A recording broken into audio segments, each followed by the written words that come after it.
SN Singh साहब, ये बाबरी कयामत के दिन तक नहीं बनेगा और कयामत का दिन कभी आने वाला नहीं है, गलत फहमी में मत रहो। इसको योगी आदित्यनाथ ने एक्सप्लेन भी कर दिया। उनका अभिप्राय क्या था, कल ऐसा कहने की जरूरत क्यों पड़ी? क्या उत्तर प्रदेश में ऐसा प्रयास हो रहा है क्या? अगर वेस्ट बंगाल में यह प्रयास हो रहा है तो मुख्यमंत्री योगी आदित्यनाथ वहां रोक सकते हैं क्या? यह सवाल आपसे।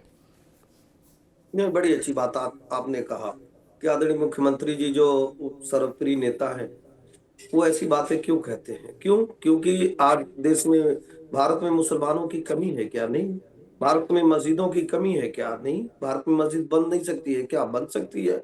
लेकिन बाबरी ही मस्जिद क्यों बनेगी? इस पे पंकज जी भी बयान देंगे, एसएन सिंह भी बयान देंगे, कोई और भी बयान देगा, हमारे पूज्य मुख्यमंत्री जी भी देंगे। वो व्यक्ति जो लुटेरा रहा हो, चोर रहा हो, बदमाश रहा हो, जो भारत की आबरू को लूटने आया, हमारी महिलाओं की इज्जत को लूटने का कार्य किया, भारत की संस्कृति को लेटा, भारत के धरोहरों को लूटा, हमारे मंदिरों को लूटा। अगर कोई कहेगा कि हम वही मंदिर बनाएंगे, उसी के नाम से मस्जिद बनाएंगे, तो निश्चित तौर पे उसका विरोध होगा और 140 करोड़ भारतीय उसका विरोध करेंगे। क्योंकि भारत के नाम पे बहुत सारे ऐसे मुसलमान हैं। एपीजे कलाम साहब के नाम पे आप सैकड़ों मस्जिद बनाइए, हम उसका स्वागत नहीं नहीं, करते हैं। लेकिन 140 लुटेरे के करोड़ नाम विरोध लेने करेंगे तो फिर वेस्ट बंगाल में कौन बना रहा है सिंह साहब? 140 करोड़ में ही तो वो लोग हैं जो वेस्ट बंगाल में बनाना चाह रहे हैं। 11 बहुत अच्छी फरवरी बात से आपने कहा इन्होंने हो सर। अनाउंसमेंट कर दिया। क्या ये राजनीतिक बयानबाजी है? चुनाव से पहले नैरेटिव सेट करने का प्रयास है? इसे कैसे देखा जाना चाहिए? नहीं नहीं पंकज जी, देखिए 140 इसलिए ना कि 145 में से अगर 5 करोड़ माइनस कर देंगे तो 140 करोड़ विचारधारा भारत के साथ खड़ी है। एक बात। दूसरी बात, आप कह रहे हैं कि नैरेटिव गढ़ने का कार्य कौन किया? हमारे मुख्यमंत्री जी ने जब कहा तो आदरणीय हमारे अखिलेश यादव जी कह रहे हैं कि वो हमारे मुख्यमंत्री जी तो उर्दू नाम ले रहे हैं। क्या पहली बार? ईद का, बकरीद पे, मुहर्रम पे, बहुत सारे समयों पे हमारे मुख्यमंत्री जी जब ट्वीट करते हैं, बधाई देते हैं तो नहीं देते हैं। ये कार्य कौन करता है? वो पार्टी, समाजवादी पार्टी, जब सत्ता में आती है तो कहती है कि हम तो 60% प्राइवेट सेक्टर में भी मुसलमानों को रिजर्वेशन दे देंगे।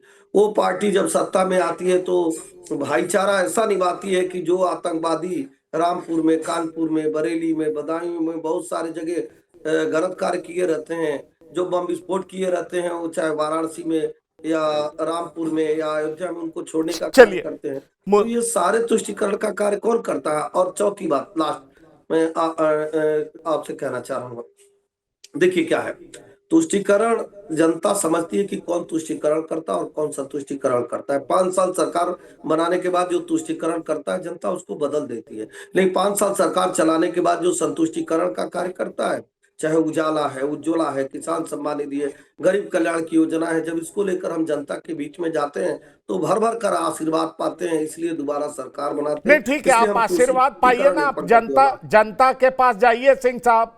आप जनता के पास जाइए, खूब आशीर्वाद पाइए, रोजमर्रा की जो जरूरत है उसको पूरा करिए। पर यह सवाल ये उठ रहा है कि बाबरी मस्जिद कहां नहीं बनने देंगे? ये हो रहा, बाबरी कहां नहीं बनने देंगे, यही सवाल तो उठने जा रहा है। क्या उत्तर प्रदेश में बन रहा है? ये सवाल है। योगी आदित्यनाथ उत्तर प्रदेश के मुख्यमंत्री हैं, तो सवाल यह है कि और वेस्ट बंगाल में यह प्रयास जारी है। 11 फरवरी से वो शुरू करेंगे, ऐसा उन्होंने अनाउंसमेंट किया है। तो आप कहां रोकेंगे? यही सवाल मैं कह रहा हूं। ये योगी आदित्यनाथ जी जो पंकज जी मुख्यमंत्री कैसी उत्तर बात कर दी? प्रदेश हैं। पंकज जी आप कैसी जी, बात कर दी? पंकज जी आप कैसी बात कर दी? हम लोग तो मुझे लगता है 8-10 साल साथ भी कार्य किए हैं। आप तो एक वरिष्ठ पत्रकार हैं। क्या योगी आदित्यनाथ जी वो भारत के हिस्से नहीं है? क्या पश्चिम बंगाल भारत का हिस्सा नहीं है? क्या भारत के किसी भी व्यक्ति को वो भारत के नहीं, बारे में बोलने का मैं अधिकार नहीं है? आपसे यही समाजवादी जानना पार्टी का चाह रहा एक हूं, नेता, क्लैरिटी चाह रहा हूं सिंह साहब। मैं आपसे यही क्लैरिटी चाह रहा हूं। मैं यही एक क्लैरिटी समाजवादी चाह रहा हूं पार्टी कि का एक उनके नेता कहने का औरंगजेब के आशय बारे क्या में है, एक बोलता एक है बिंदु पर महाराष्ट्र से। समझना चाह रहा हूं। इसीलिए तो पंकज जी कह रहा हूँ, समाजवादी पार्टी का एक नेता औरंगजेब की तारीफ करता है महाराष्ट्र से। फिर आप उस च- परिप्रेक्ष्य में पूछेंगे कि उत्तर प्रदेश में जब चुनाव हो रहा था तो महाराष्ट्र से बयानबाजी क्यों नहीं की जा ठीक रही है, थी? वो हमने क्योंकि वो पूछा है। समाजवादी पार्टी।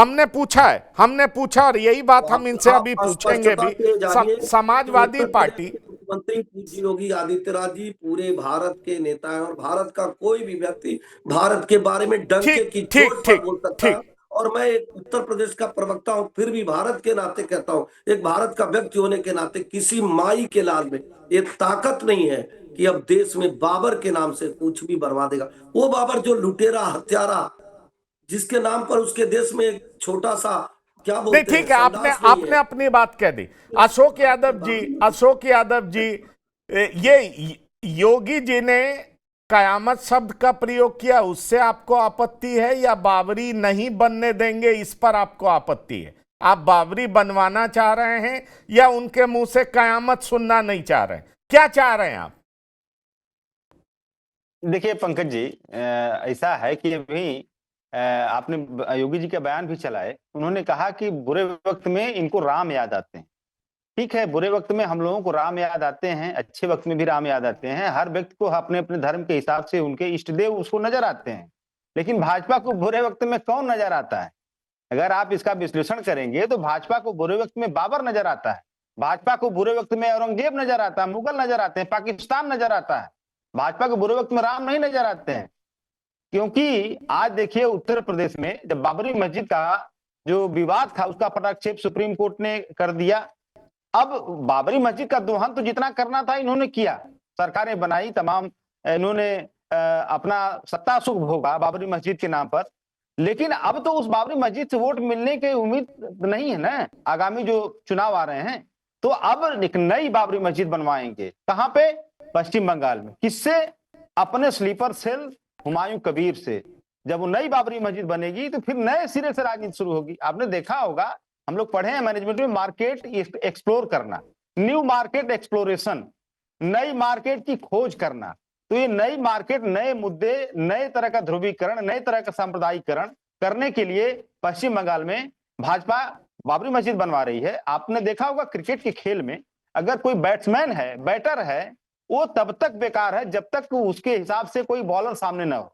जब बॉलर फुल टॉस बॉल देगा या बढ़िया बॉल देगा बैट्समैन के हिसाब से, तभी तो बैट्समैन उस पर छक्का मारेगा, नहीं तो हवा में तो बल्लेबाजी होती नहीं है। तो मतलब आप ये कहना चाह रहे हैं, कि ये जो कहते हैं ना कि नेतागिरी का मतलब ही यही होता है, पहले क्राइसिस पैदा करो उसके बाद उसका सॉल्यूशन बताओ कि हम ये ऐसा कर देंगे वैसा कर देंगे। आप ये कहना चाह रहे हैं और यही बीजेपी कर रही है। बाबर इनको याद आ रहा हूं, सिंह साहब आपसे बहुत सवाल किया मैंने, मतलब बाबर इनको चुनाव से पहले याद आता है, आप ये कहना चाह रहे हैं। और आप ये भी कहना चाह रहे हैं कि वेस्ट बंगाल में बाबरी यही लोग बनवा रहे हैं अपने स्लीपर सेल के जरिए। ये जबरदस्त आरोप है। प्रोफेसर राजवीर शर्मा जी भी हैं, सुनील शुक्ला जी, मैं आ रहा हूं आपके पास।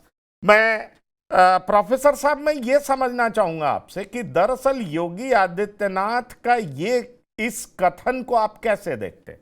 क्योंकि बीजेपी अपने आंतरिक कलह से भी जूझ रही है और ये कलह कई प्रकार के, आपने सुना ही होगा कि कैसे ब्राह्मण एमएलएज मीटिंग करते हैं, आपने देखा ही होगा कि कैसे कुर्मी वोटर्स इनसे दूर भागते हुए दिखाई पड़े लोकसभा चुनाव में, कैसे जातियों में बटी हुई पार्टी दिखाई पड़ रही है। अयोध्या में मंदिर बनने के बाद लोकसभा चुनाव बीजेपी हार जाती है और उसकी बड़ी वजह बहुत सारी बताई जा रही है कि भाई जातियों में बट रही है, जातियों की लड़ाई है, ब्राह्मण ग्रुप अलग मीटिंग कर रहा है, ठाकुर ग्रुप अलग मीटिंग कर रहा है, पटेल अपने प्रभुत्व के लिए लड़ाई लड़ रहे हैं, बहुत तरह की बात है, कई जातियों में विभक्त होता दिखाई पड़ रहा है। और योगी आदित्यनाथ ऐसा बयान देकर के हिंदुओं को जोड़ने का प्रयास कर रहे हैं। क्या ऐसे देख रहे हैं आप इसको? कैसे देख रहे हैं? क्या मतलब है उनके इस बयान का? सर मैं आपसे पूछ रहा हूं प्रोफेसर राजवीर शर्मा जी।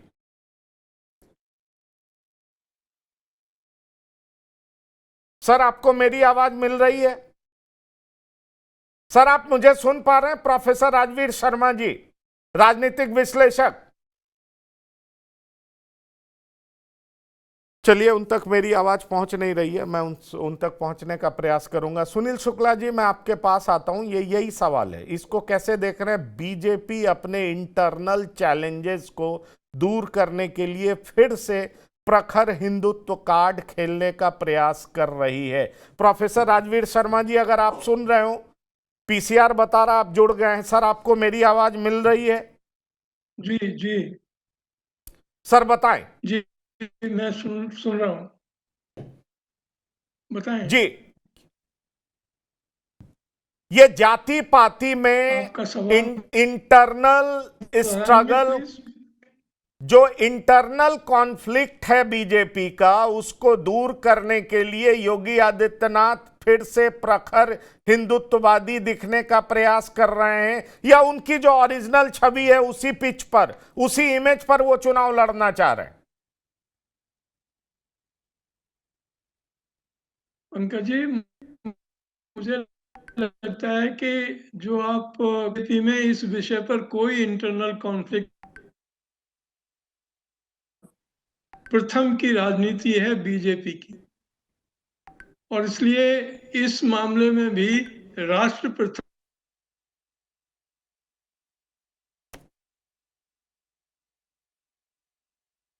अखिलेश यादव जी का सवाल है, मुझे लगता है कि अखिलेश और कांग्रेस दोनों।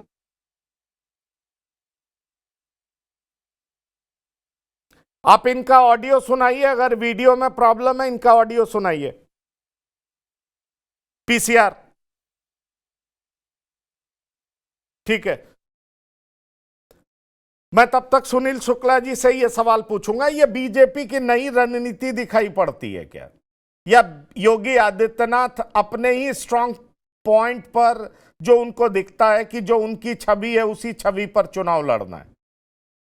सुनील शुक्ला जी कैसे देख रहे हैं कल के इस बयान को? बाबरी अब कहां बनना है? बाबरी तो वेस्ट बंगाल में बनना है, या एक विधायक हुमायूं कबीर इसकी बात कर रहा है? धन्यवाद पंकज जी। यह बीजेपी की कोई नई रणनीति नहीं है, यह परंपरागत रणनीति है। सवाल यह है कि 2 टर्म से जो सरकार सत्ता में है उत्तर प्रदेश में, उसको मंदिर बने मस्जिद बने उससे क्या मतलब? सरकारों का और राजनीतिक दलों का काम थोड़ा है मंदिर मस्जिद बनाना। ये जो उस धर्म के अनुयायी हैं अपना बनाते रहेंगे। बाबरी मस्जिद तो आपने सही कहा कि उत्तर प्रदेश में कोई बनने की बात तो कर नहीं रही है। मस्जिद बनेगी वो सर्वोच्च न्यायालय ने निर्णय कर रखा है, तो क्या सर्वोच्च न्यायालय के निर्णय को सरकार रोक लेगी? बाबरी मस्जिद के नाम पर न केवल मुख्यमंत्री जी तो बोल ही रहे हैं ना, पश्चिम बंगाल के नेता लोग वही बोल रहे हैं। अर्जुन सिंह जी को कहा कि नेता उनका बयान आया कि किसी को ही मस्जिद बनाने का अधिकार है, बाबरी के नाम पर अगर मस्जिद बनेगी तो हम उसको ढा देंगे।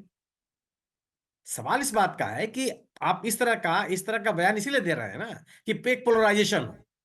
आपके पास गवर्नेंस के नाम पर बात करने के लिए कुछ बचा नहीं है।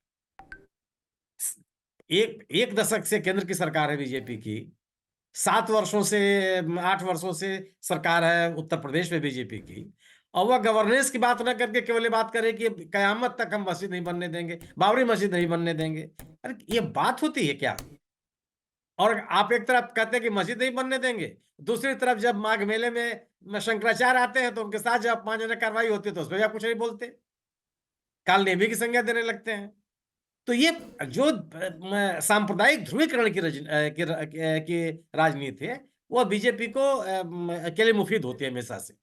वह हम इसी विषय पर आ जाएंगे, वह गवर्नेंस की बात नहीं करेंगे। तो यह मत कहिए कि कोई नई रणनीति है, ये हमेशा से चुनाव जैसे जैसे नजदीक आएगा या इस तरह के बयानबाजी आनी शुरू हो जाएगी। किसने कहा? और दूसरी चीज यह है कि अगर मुख्यमंत्री के बयान से या सत्तारूढ़ दल के बयान से कोई राजनीतिक दल असहमत होता है, उसकी आलोचना करता है, उसका प्रतिकार करता है, तो इसका कतई मतलब ये नहीं होता कि उसी के पिच पे वो खेल रहा। उसका दायित्व है वो कि वो बोले। योगी आदित्यनाथ जी का बयान किसी सामान्य राजनीतिक दल का बयान नहीं है, वो एक मुख्यमंत्री का बयान है। एक मुख्यमंत्री जिसके ऊपर कानून व्यवस्था और संविधान में विश्वास रखने की बात कही जाती है, अगर उन्होंने इस तरह का बयान दिया, समाजवादी पार्टी जो मुख्य विपक्षी दल है उसने रिएक्ट किया, ये बात कही। और स्वाभाविक सी बात है कि मुख्यमंत्री जी या भारतीय जनता पार्टी के लोग उर्दू के साथ उतना ही नाराजगी उनकी रहती है जितना मुसलमानों के साथ। तो उन्होंने एक व्यंग में कही है, जिससे कही उन्होंने कहा कि कयामत शब्द का प्रयोग नहीं करना चाहिए। हालांकि ये भी बहुत अवांछित चीज है, किसी भी राजनेता को किसी शब्दावली में किसी भाषा में बोलने का अधिकार है। उनको अगर बोलते हैं तो इस तरह की टिप्पणी कोई बहुत जायज नहीं है। लेकिन जो ये बयान है वह बयान ऐसा नहीं है कि मस्जिद को बनने से रोकना है। यह बयान ध्रुवीकरण की कोशिशों का बयान है। या बयान हाँ यह आप है उस कि अगर नहीं कोई पर इस बयान इस कॉन्टेक्स्ट में क्यों नहीं देखा जाना चाहिए सुनील शुक्ला जी कि बाबर को कब तक हम महिमांडित करते रहेंगे? दरअसल आपको मस्जिद बनाना है बनाइए, लेकिन आप बाबरी क्यों बनाना चाहते हैं? ये किसने यही कहा? सवाल वही तो बात योगी देखिए, उठा रहे हैं कि आप क्यों सवाल ये बनाना है। चाहते हैं? और जो नहीं, बनाएंगे कहाँ कौन वो बना नरक बना जाएंगे। अरे भाई, सवाल इस बात का है कि कोई बनाना चाहता है या नहीं बनाना चाहता, कौन किसका आदर्श है या नहीं है, वो समुदाय समझेगा। आप थोड़े तय करेंगे, हम थोड़े तय करेंगे इसको। आप कैसे डिक्टेट कर सकते हैं किसी समुदाय को? मैं शंकराचार्य को मानता हूं, आप कहेंगे आप मत मानिए।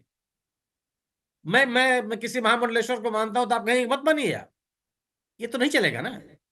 हमारे हमारे आस्था का विषय है, हम किस पे आस्था रखते हैं, किस पे नहीं रखते। आप एक राजनीतिक दल होने के नाते, या हम संविधान के तहत किसी को मनाही है क्या कि आप इसका नाम नहीं लेंगे? आप जिसको विद्रोही मान लें, जिसको देशद्रोही मान लें, उसको हम भी मान लें। हम एक संविधान के तहत काम करते हैं, जीते हैं। हमको पूरी आजादी है अपनी धार्मिक आस्था के लिए। हम आपसे नहीं, डिक्टेट पर नहीं होने वाले। किसी लुटेरे को आप अपना आइकन कैसे मान सकते अरे हैं? भाई, लड़ाई तो इस ये बात किसने, की है। आप तय और करेंगे इसको। ये वाइस वर्सा भी है ना। बहुत सारे लोग, बिल्कुल ठीक है, है, बिल्कुल। हाँ, अरे भाई, ये बिल्कुल वाइस है। वर्सा भी है कि मैं बहुत सारी बात नहीं जो नहीं बीजेपी मानने वाले बिल लोग करते हैं कि उसको उसको पंकज जी, कहते हैं, जैसे वंदे मातरम में वो कहते हैं हम नहीं मानेंगे। बिल्कुल तो इस पे भी तो बिल्कुल बात है ये। होती है ना कि जबरदस्ती हम नहीं कैसे मनवाएंगे। नहीं, सवाल ये नहीं है। वंदे मातरम हमारा राष्ट्रीय गीत है, ये भारतीय संविधान कहता है। दो चीजों की तुलना नहीं कर सकते आप। जनगण मन हमारा राष्ट्रीय गान है, यह सबको स्वीकार करना पड़ेगा। यह दो चीजों की आप तुलना नहीं कर सकते। लेकिन जो स्वैच्छिक विषय है, धार्मिक आस्था मेरा स्वैच्छिक विषय है। मैं जिसको मानूं, जो मेरा आराध्य हो, जिसको मैं सम्मान करूं। सवाल यह है कि उसके नाम पर सरकारों को थोड़े, किसी भी धार्मिक मुद्दे के नाम पर किसी को भी कटुता फैलाने का अधिकार नहीं। यह जिम्मेदारी सरकार की बनती है। चलिए प्रोफेसर शर्मा जी लंबे समय से इंतजार कर रहे हैं, वो बोलना चाह रहे हैं। जी हाँ, बोलिए सर, बोलिए सर। मैं केवल इतना कहना चाह रहा हूं कि योगी आदित्यनाथ जी ने, ये जो अभी हमारे वरिष्ठ पत्रकार हैं बात कर रहे थे, उन्होंने कभी भी ये नहीं कहा कि मस्जिद नहीं बनने देंगे। इस चीज को उन्हें समझना चाहिए कि ये कोई ध्रुवीकरण की राजनीति नहीं है, बल्कि ये केवल एक मैसेज है कि अगर आप देश के आक्रांता को पूजा करेंगे और अपनी जो अपीजमेंट पॉलिटिक्स के लिए काम करेंगे, जो देश के हित में नहीं होगा, जो देश को बंटवारे की तरफ ले जाएगा, जो जिन्ना पैदा करेंगे। हुमायूं कबीर कौन है? हुमायूं कबीर भी तो जिन्ना के रास्ते पर चलने वाला व्यक्ति है। तो क्या हुमायूं कबीर को ये अधिकार मिल गया कि वो देश के आक्रांता के साथ खड़ा रहे और उसके ऊपर कोई बोले नहीं? योगी आदित्यनाथ कॉन्स्टिट्यूशनल अथॉरिटी के पद पर हैं, अथॉरिटी हैं, और उसी के अनुसार उनका आचरण भी है और उनका भाषण भी है। उन्होंने कहीं ये नहीं कहा, हाँ उन्होंने ये कहा कि बाबरी मस्जिद को हम कयामत तक नहीं बनने देंगे। और ये इसमें तो कोई बुराई नहीं है अगर हम अपने राष्ट्र के साथ खड़े हैं, अगर हम राष्ट्र की भावना के साथ खड़े हैं। आज हिंदुस्तान का जो सही नागरिक है उसमें से 99% इसी बात को मानता है कि बाबरी मस्जिद का कोई मकसद नहीं है। और जिन लोगों ने बाबरी मस्जिद को बचाने के लिए गोलियां चलवाई, सैकड़ों हजारों लोग मारे गए, आज वो बात कर रहे हैं कि ये कम्युनल है। आज वो बात कर रहे हैं कि हमको कयामत शब्द का प्रयोग नहीं करना चाहिए। एक तरफ वो कभी कहा करते थे कि हमारी तो गंगा जमुनी तहजीब है, जिसमें हिंदी भी है, उर्दू भी है और बहुत सारी भाषाओं के शब्द हम यूज करते हैं। आज वो अगर कहते हैं कयामत को क्यों यूज किया उन्होंने, तो कौन ध्रुवीकरण कर रहा है? कम्युनलिज्म को कौन फैलाने की कोशिश कर रहा है? कौन उसको क्रिएट करने की कोशिश कर रहा है? इसमें हर उस नागरिक को, चाहे उसका संबंध किसी भी प्रोफेशन से हो, किसी भी क्षेत्र से हो, हाँ, जब ये बात आती है, अगर आप थोड़ा सा कोर्ट के जजमेंट पर जाएं, तो उत्तर प्रदेश में ही मस्जिद के लिए एक जगह निर्धारित की गई थी, तो बनाए ना। अगर उनको धर्म से या मुसलमानों के विश्वास से इतना सरोकार है। मेरे ख्याल से वही आसपास धन्नीपुर गांव में जो जमीन दिया गया 5 एकड़ कुछ। कबीर जैसे लोग और अपने जो अखिलेश यादव जैसे लोग, इनकी एक साठगांठ है कि इसको आप खड़ा करिए, मुसलमानों को एकजुट करिए ताकि मुसलमानों का वोट छिटक ना जाए। और ममता जी तो बहुत ही घबराई हुई है कि अगर हुमायूं कबीर ने अपना रुख नहीं बदला तो क्या उन मुसलमानों की वोट उनको दिलवा पाएंगे। तो कौन कर रहा है ध्रुवीकरण? ममता बनर्जी कर रही है या योगी आदित्यनाथ कर रहे हैं? नहीं, वो बात ठीक है, लेकिन एक सवाल उठ रहा है प्रोफेसर साहब, ये सवाल उठ रहा है कि भाई उत्तर प्रदेश में क्यों कर रहे हैं। बात सवाल ये उठ रहा है, और रोकने के लिए भाजपा क्या प्रयास कर रही है वहां पे, सवाल ये उठ रहा है। या और सवाल ये भी उठ रहा है, क्योंकि ठीक है वो बड़े नेता हैं, वो सवाल उठा सकते हैं, बड़े नेता हैं, वो इस तरह की बात कर सकते हैं। लेकिन एक सवाल ये भी उठ रहा है कि फायर ब्रांड हिंदुत्व की छवि को धार देकर वो 2027 का नैरेटिव अभी से सेट कर रहे हैं। मतलब एक तो इंटरनल चैलेंजेज है, उसको मीट कर रहे हैं, दूसरा ध्रुवीकरण का प्रयास कर रहे हैं, और तीसरा जो उनका स्ट्रांग ट्रम्प कार्ड है कि हाँ भाई मैं हूं, मैं भगवा पहनता हूं, मैं हिंदुत्व का पालन करता हूं, और मेरा जो स्टाइल ऑफ गवर्नेंस है वो यही है, और मैं साफ गोई से बात करता हूं। और 2027 से पहले वो सीधा मैसेज दे रहे हैं, इसीलिए कल उन्होंने इस तरह की बात की। एसएन सिंह, पंकज जी, बड़ी आपकी शानदार बात बात आपने जो कहा। आप बात एक कर तो रहे हैं, पंकज जी मैं वो कहना एक चाहूंगा कि एक मतलब कॉन्ट्रैक्ट छोटी सी है कोई कि घटना अगर जो कर्नाटक में वायरस होती है, पंजाब में होती है, तो भारत का कोई भी व्यक्ति उस पर टिप्पणी कर योगी जी सकता है। दो लेकिन पश्चिम बंगाल, ये जिसको मुझे लग रहा है यहाँ पे, जैसे पंकज जी ये कह रहे हैं कि पश्चिम पद्धति बंगाल है। भारत का हिस्सा नहीं है, उस पर भारत का कोई व्यक्ति टिप्पणी नहीं कर सकता। एक बात। दूसरी बात, आपने कहा कि आपसी रंजिश, मैं कहूँ कि टीवी9 में बहुत रंजिश है, तो वो आपके लिए रंजिश होगा, दूसरे के लिए नहीं होगा ना। कि टीवी9 यही खबर क्यों दिखाता है, ऐसा खबर दिखाता है। तीसरी बात, हम इससे भी दूसरी चीजों पे आते, क्यों हम किसी से तू मैं करते हैं। हमारे एक वरिष्ठ पत्रकार ने बड़ी अच्छी बात कही, लेकिन उन्होंने ये नहीं कहा कि हवा में उड़ गए जय श्री राम का नारा क्यों कोई मुख्यमंत्री देता, नहीं देना चाहिए। कोई देश के विपक्ष का नेता कहता है कि मंदिर लड़के लड़कियां छेड़ने जाते हैं, तो उसको नहीं करना चाहिए।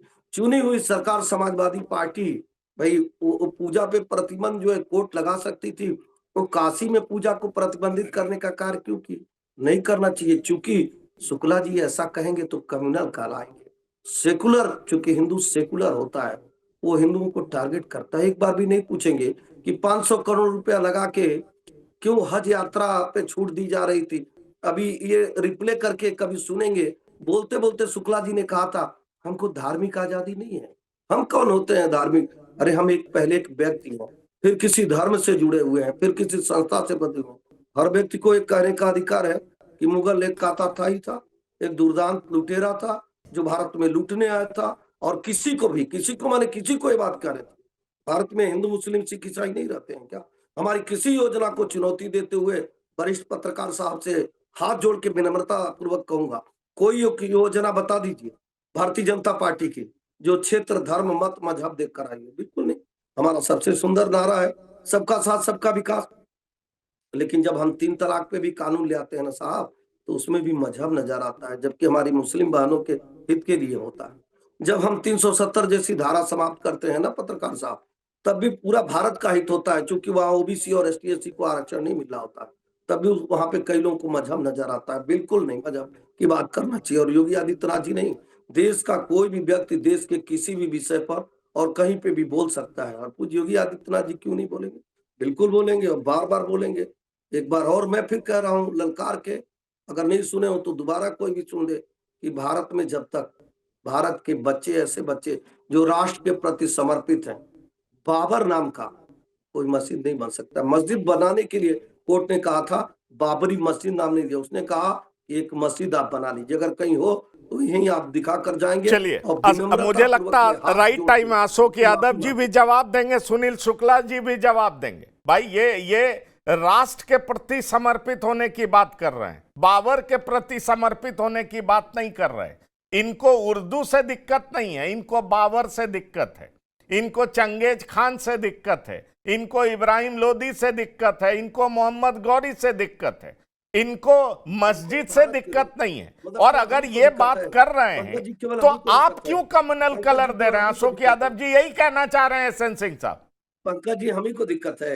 अरे हमारी चुनी हुई सरकारें गिरी पंकज जी, आप पत्रकारिता में थे, 3-3 चुनी हुई सरकारों को गिराया गया, हमारे मुख्यमंत्री को 38 घंटे जेल में रखा गया, हमारे 18 नेताओं पर मुकदमा दर्ज हुआ, तब भी हमने राजनीति नहीं की, हमने राजनीति नहीं स्वीकारा। और हम, आप देखे होंगे पंकज, उस समय भी कहते थे राम हमारे आस्था का केंद्र है, और जो लोग हवा में उड़ गए जय श्री राम का नारा लगाते थे, वो आदरणीय अशोक जी कहते हैं हम भी राम को मानते हैं। अरे राम को मानते हैं तो क्यों नहीं जाते हैं? क्योंकि जाएंगे नहीं, जाएंगे तो वोट कट जाएगा साहब, वोट कट जाएगा। जे पर अशोक जी ने तो आरोप लगा दिया कि राम आपके आस्था के केंद्र चुनाव से बहुत पहले रहते हैं, चुनाव से पहले आपको बाबर याद आने लगता है, अशोक जी ने ये कहा। नहीं, देखिए जो जिसका होता है ना वो सब दिख जाता है। एक बड़ी देसी कहावत है, खैर खून खांसी खुशी बैर प्रीत मदपान, दाबे से ना दबे जानत सकल जहान। जो जिसका होता है, देखिए मैं तो बीजेपी का हूं तो अपनी बात कहूंगा, अशोक जी अपनी बात कहेंगे, लेकिन किसी से पूछ लीजिए उत्तर प्रदेश में आके कि बाबर वाली कौन सी पार्टी है, कोई बता देगा। अगर न बता दे तो क्रॉस का निशान लगा के मुझे TV9 में प्रतिबंधित कर दीजिएगा। केवल अभी वोट करा लीजिए, डिबेट के समय में ही एक चलाइए और लिख कर आ जाएगा कि बाबर वाली पार्टी कौन है, औरंगजेब को महान कौन बताती है, बाबर हुमायूं का नाम कौन है, सब कुछ खुली किताब है। वो साफ साफ आ जाएगा कि हाजी के मेले के लिए कौन लड़ाई करता है, सुहेल देव पार्टी का कौन विरोध करता है, राजभर समाज का कौन विरोध करता है, जाट समाज का कौन विरोध करता है, और ठीक धर्म की है, रक्षा अशोक यादव जी बहुत लंबे समय से मुस्कुरा रहे हैं, अब एक एक बात का जवाब देंगे आपको। देखिए बाबरी पार्टी हैं आप? अगर इस हिंदुस्तान से बाबर, मुगल, औरंगजेब, मुसलमान, पाकिस्तान, ये 4-6 जो शब्द हैं, इन शब्दों का इस्तेमाल अगर जिस दिन बंद हो गया या ये सब चीजें चर्चा से बाहर हो गई तो भाजपा तो एक्सटिंक्ट हो जाएगी ना, भाजपा विलुप्त हो जाएगी, क्योंकि इसका वजूद ही बाबर से जुड़ा हुआ है, इसका वजूद ही औरंगजेब है, इसका वजूद ही मुसलमान है, इसका वजूद ही पाकिस्तान है। ये जिस दिन ये सब शब्द खत्म हो जाएंगे या इन पे चर्चा बंद हो जाएगी, भाजपा अपने आप खत्म हो जाएगी। इसमें कुछ नहीं बचा हुआ भाजपा में, सिर्फ नफरत और नफरत। और दूसरी बात, इन्होंने कहा कि पूजा पे प्रतिबंध और क्या क्या। हमारे आदि गुरु शंकराचार्य के रिप्रेजेंटेटिव शंकराचार्य स्वामी अभिमुक्तेश्वरानंद को भाजपा सरकार ने, योगी सरकार ने लाठियों से उनके शिष्यों को भी पीटा और उनको स्नान से वंचित कर दिया। और इतनी बड़ी मतलब धर्म के खिलाफ जाकर काम करने वाली सरकार हिंदुस्तान के इतिहास में आपने पंकज जी नहीं देखी। अरे लाठियों से तो आपने भी पीटा था, बाद में माफी मांग ली थी। पीटा तो आपने भी था, बाद में माफी मांग ली। अब इनके उप मुख्यमंत्री माफी मांग लिए हैं। मुख्यमंत्री अगर पीछे से कुछ संदेशा भेजे हो तो पता नहीं, उप मुख्यमंत्री ने तो माफी मांग ली, चरणों में प्रणाम प्रेषित कर दिया। अब इंटरनली क्या चल रहा है वो भी तो एक सवाल है। लेकिन अशोक यादव जी, देखिए, हाँ, पीटा तो आपने भी था। देखिए, उप मतलब भारतीय राजनीति में होता है चुप। उप मतलब चुप, हम लोग गांव देहात की भाषा है, उप मतलब चुप। तो उप मुख्यमंत्री का मतलब चुप मुख्यमंत्री, उनका कोई वजूद नहीं है, चाहे वो मौर्य जी हो, केशव मौर्य जी हो, चाहे ब्रजेश पाठक जी हो। उनका क्या मतलब है? अगर योगी आदित्यनाथ जी खुद अगर माफी मांगे होते तब तो उसका कोई मतलब बनता। और स्वामी अभिमुक्तेश्वरानंद तो कहते हैं कि इनको हम हिंदू या सनातनी नहीं मान सकते, कहते हैं गो हत्या पर पूर्ण प्रतिबंध लगा दें। वो कहते हैं स्वामी अभिमुक्तेश्वरानंद कि गो हत्या पर पूर्ण प्रतिबंध लगा दें, हम इनको हिंदू मान लेंगे, लेकिन नहीं लगाएंगे क्योंकि इनका बिजनेस चल रहा है गो हत्या से। अच्छा, इसके अलावा जो भी बातें हमारे एसएन जी कह रहे हैं कि कौन बाबर से जुड़ा हो, कौन राष्ट्र से, हम राष्ट्र के लिए, हम राम के लिए। देखिए, न तो आप राम के हैं, न तो आप गंगा के हैं, न तो आप गाय के हैं, किसी के नहीं आप हैं। माँ गंगा तो अभी भी बिलख रही हैं, आंसू बहा रही हैं।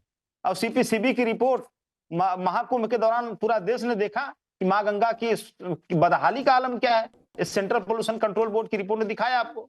बाकी बाप भगवान राम हमारे पूरे सनातन धर्म को मानने वालों के रग रग से जुड़े हुए हैं। लेकिन भगवान राम के नाम को अगर किसी ने बदनाम किया पंकज जी, भाजपा ने पंकज जी किया एक सवाल है। पूछे जय श्री फिर मुझे राम बोल किसी और करके चैनल जिस तरह पर से इन्होंने मॉब लिंचिंग किया है, जय श्री राम बोलकर जिस तरह इन्होंने आतंक मचाया है, जय श्री राम बोलकर जिससे इन्होंने मतलब घृणा फैलाया है, ये भगवान राम के नाम को खराब किया है। सनातन को मैं एक दिन पढ़ पंकज जी एक रहा सवाल था, पूछ लो सनातन के फिर बारे में मुझे मैं किसी बहुत चैनल अच्छी पर। स्टडी करता हूं, किसी दिन चर्चा करिएगा। सनातन शब्द है इटर्निटी का, एक इसका ना तो कभी आदि है ना कभी अंत होगा। सनातन सतत चलने वाला धर्म है, लेकिन उस सनातन में लिखा गया है कि हर प्राणी में भगवान का अंश देखने का, प्रकृति में भगवान का अंश देखने का।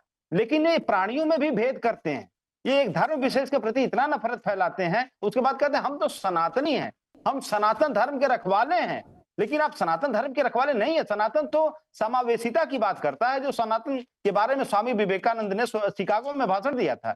सनातन इंक्लूसिविटी का प्रतीक है, करुणा का प्रतीक है, लेकिन सनातन को आपने नफरत का प्रतीक बना दिया। सनातन समावेशिता छोड़िए, आपने सनातन को क्या क्या बना दिया। ये पूरा देश में सनातन धर्म से लोग सोच रहे हैं कि कैसा सनातन है हिंदुस्तान का। भाई तो कम से कम आप अपनी सत्ता के लिए एसएन जी सनातन को बख्श दीजिए, हिंदुत्व को बख्श दीजिए, भगवान राम, पंकज जी एक गंगा, छोटा सा सवाल गाय, पूछ ये लो। सबका इस्तेमाल करना नहीं। बंद करिए। जरा भी अगर आपके मन में श्रद्धा बोलिए बची हो बोलिए सिंह साहब, भगवान के बोलिए प्रति आप। या सनातन के प्रति पंकज या जी एक छोटा हिंदुत्व सा के प्रति, हाँ पंकज तो जी एक छोटा कृपया सा पूछ ये के सब शब्दों का जो हम अब लोगों के सुनिए। मन में, जो जनता के अशोक जी मन अब में सुन लीजिए, ये सब अशोक जो जी सुन लीजिए, निगेटिविटी आप लोगों ने अशोक जी एक फैलाया सवाल है, पूछ ये लो, सब ठीक भाई ठीक जनता ठीक, जवाब बोलिए देगी। बोलिए बोलिए एक सवाल का बोलिए जवाब दीजिए। बोलिए सिंह साहब। अभिमुक्तेश्वरानंद जी ने क्वेश्चन किया था। अभिमुक्तेश्वरानंद जी की सारी बात अच्छी लगती है अशोक जी को।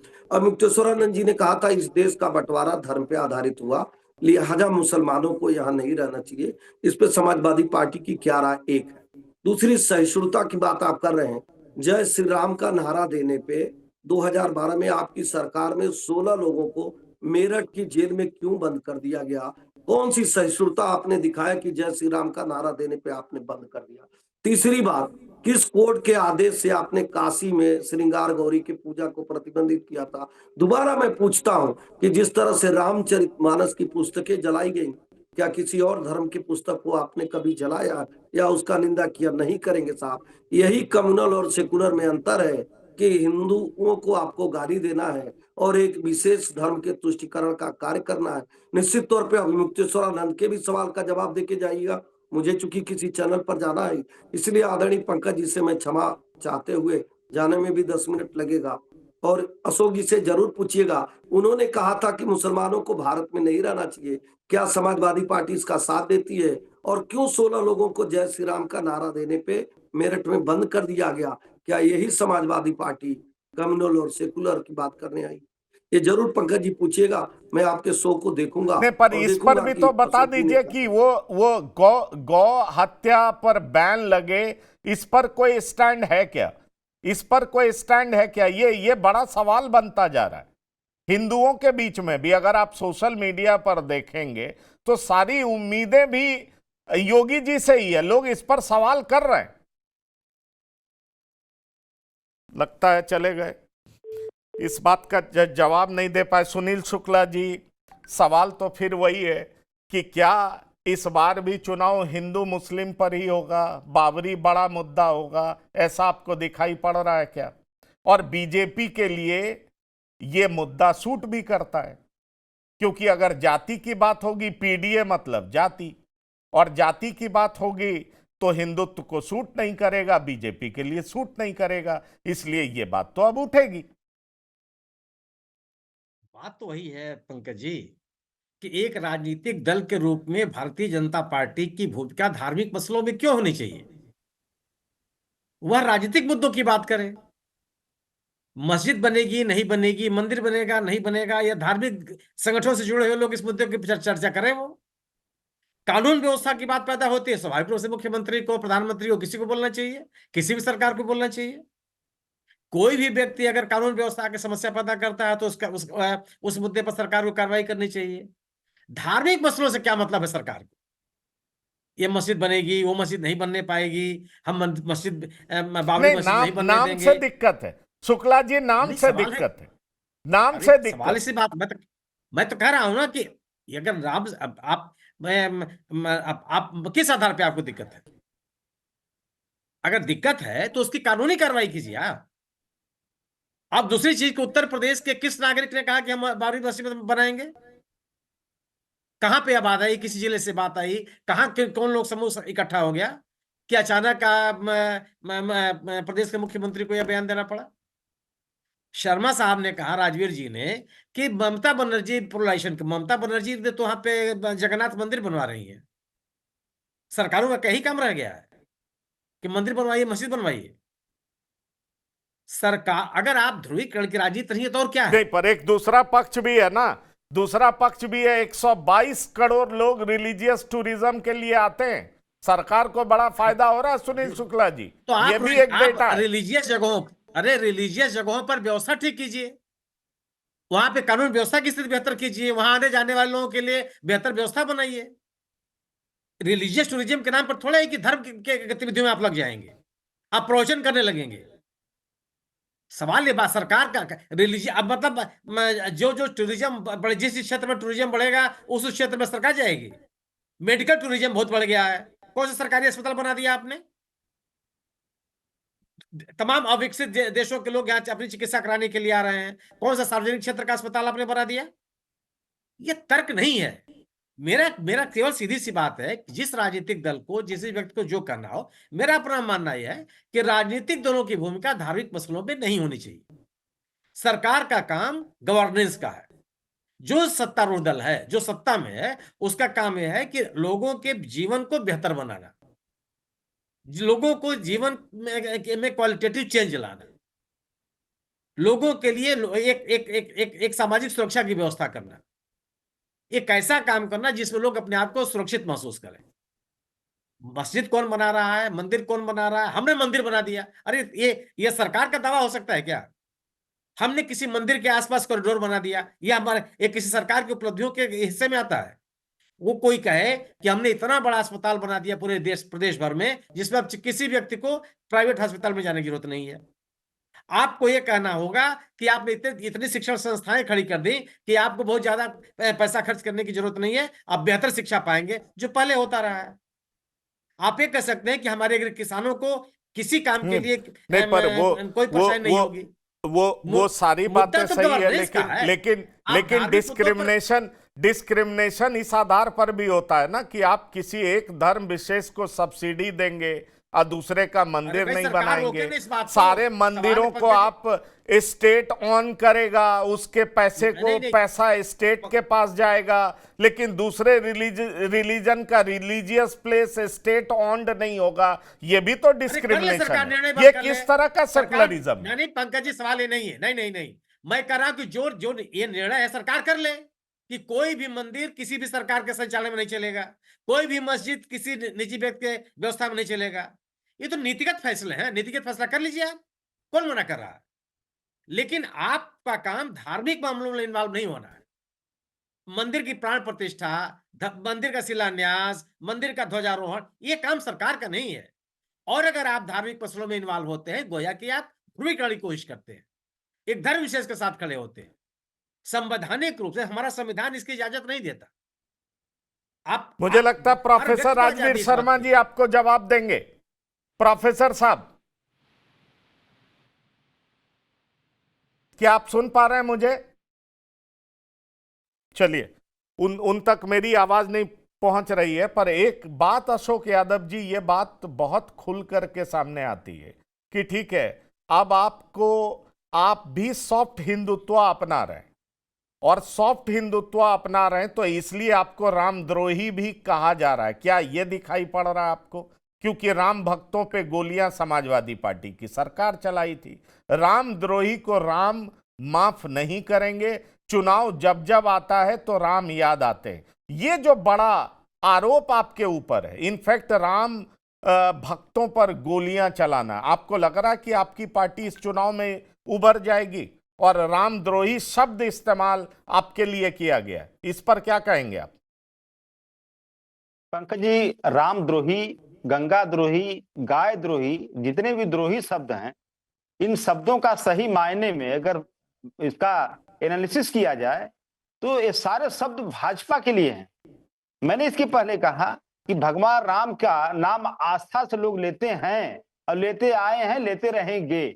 लेकिन भगवान राम के नाम को नफरत के साथ लेने का ट्रेंड अगर किसी ने चलाया है तो भाजपा ने चलाया भाई। तो रामद्रोही कौन है? रामद्रोही हम लोग हैं कि रामद्रोही भाजपा है जिसने भगवान राम का नाम खराब किया है?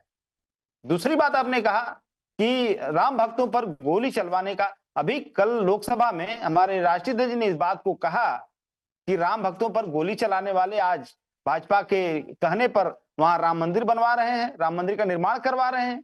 तो भाजपा को तो पहले इस बात को डिसाइड करना चाहिए कि जिस अधिकारी के रहते राम भक्तों पर गोली चली थी, उस अधिकारी की जिम्मेदारी इतना बड़ा क्यों दे दिया राम मंदिर ट्रस्ट में? तो ये दोनों चीजें तो एक साथ नहीं चल सकती ना, कि आप एक तरफ राम क्या की बात कर रहे हैं, दूसरी तरफ आप उनके भक्तों पर गोली चलाने वाले को आप एक बड़ी जिम्मेदारी दी है, अध्यक्ष बना दिए हैं वहां पर। अब गंगा की बात, गाय की बात, अभी एक भी अपने वादे पर, एक भी अपने दावे पर, एक भी अपने आस्था पर भाजपा क्यों नहीं टिकी रहती है? मैंने पूछा इसके पहले कि गंगा सफाई अभियान के पैसे का बंदरबाट क्यों किया गया और वो बंदरबाट करने वाले अधिकारियों के ऊपर क्या कार्रवाई हुई? कोई कार्रवाई नहीं हुई। अब गंगा जी बिलख रही हैं, वहां आंसू बहा रही हैं, और उनपे एक नाव चली थी और नाव भी पता नहीं कहां चली गई। तो ये सारी चीजें आप अगर किसी धार्मिक जगह का दोहन कर रहे हो, धार्मिक नाम का दोहन कर रहे हो, धर्म का दोहन कर रहे हो, उस दोहन से फायदा क्या है? सिर्फ और सिर्फ सत्ता पाने के लिए। उस धर्म का कोई लाभ नहीं हो रहा, सनातन का कोई लाभ नहीं हो रहा। बिल्कुल, आपको लग रहा है कि ये सिर्फ सत्ता पाने का एक तरीका है। सुनील शुक्ला जी, एक सवाल बड़ा उठ रहा है कि ये जो प्रयास वेस्ट बंगाल में जारी है, आप देख पा रहे हैं कि इसका असर उत्तर प्रदेश के चुनाव पर भी पड़ेगा? क्योंकि 12 फरवरी से उन्होंने अनाउंस किया है। कोई कोरिलेशन देखते हैं आप? आपने कहा नहीं पंकज जी, उसका उस प्रश्न का भी जवाब देता हूं, लेकिन जो आप कहते हैं रामद्रोही, भारतीय जनता पार्टी ने मुलायम सिंह यादव को पद्म विभूषण क्यों दे दिया? सरकार तो उनकी थी। आप तो राम के पक्ष में खड़े हैं और मुलायम सिंह सरकार पर रामद्रोही होने का आरोप लगाते हैं। हर चीज आप राजनीति के हिसाब से फैसला करेंगे, जो आपको राजनीतिक रूप से सूट करेगा वो आप कार्रवाई करते रहेंगे और आप इस तरह का आरोप प्रत्यारोप भी लगाते रहेंगे। खैर, पश्चिम बंगाल में जो हो रहा है, वो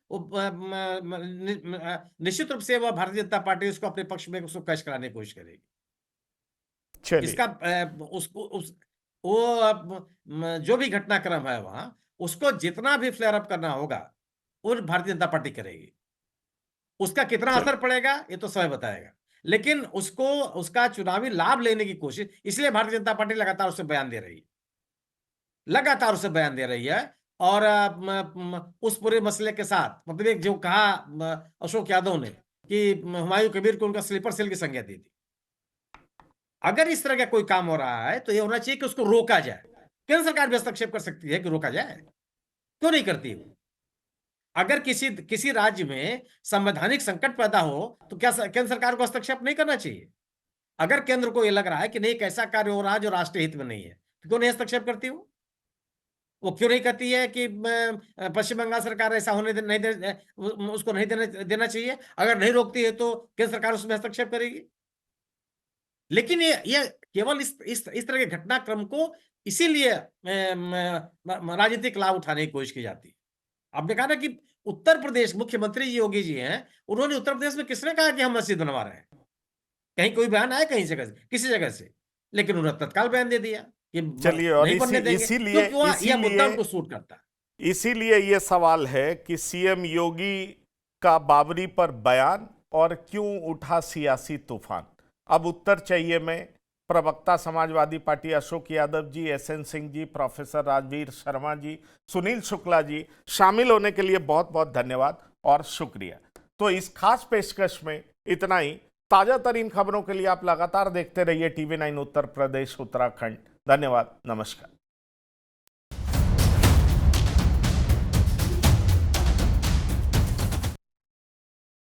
अब उत्तर चाहिए ब्रॉट टू यू बाय आरप्योर का हल्दी मसाला, मिर्च धनिया करे कमाल, सबका राजा आरप्योर मसाला।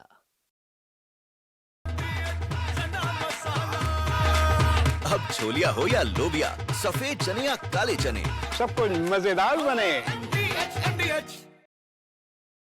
आया असली स्वाद। अब आया स्वाद। जब स्वाद के पड़े हो लाले तो MDH का चंकी चाट मसाला डालें। MDH का चंकी चाट मसाला। MDH। अरे श्रीमती जी, कुछ तो सस्ता लो, बचत करो। नहीं श्रीमान जी, सब बढ़िया लो, रहने दीजिए। इसमें क्या खास बात है? थोड़े में ज्यादा स्वाद, यही तो है इसकी खास बात। वाओ मामा, क्या स्वाद है। अरे मेरे राजा, राजा प्योर मसाला। मेरे पास है प्योर पाव भाजी का मसाला। प्योर पाव भाजी मसाला, पाव भाजी को टेस्टी बना डाला। सबका राजा और प्योर मसाला। थोड़े में ज्यादा स्वाद, यही तो है इसकी खास बात। वाओ मामा, क्या स्वाद है। अरे मेरे राजा, राजा प्योर मसाला। तो सस्ता लो, सब बढ़िया लो, इसमें क्या खास बात है? थोड़े में ज्यादा स्वाद, यही तो है इसकी खास बात। राजा प्योर मसाला। डीएच का किचन किंग किचन में हो तो हम सब कुछ बना सकते हैं। बैंगन का भरता, आलू गोभी, भिंडी मसाला और भी बहुत कुछ। MDH।